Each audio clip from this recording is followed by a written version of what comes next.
Hi guys, this is Oliver TV and welcome back to my vlog.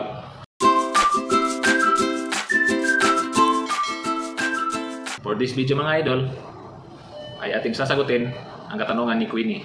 So Queenie, shout out sa idol. So ang tanong niya, Sir, ilang araw po makuha ang pera sa Metrobank galing sa Turkey? Ilang araw ma-withdraw?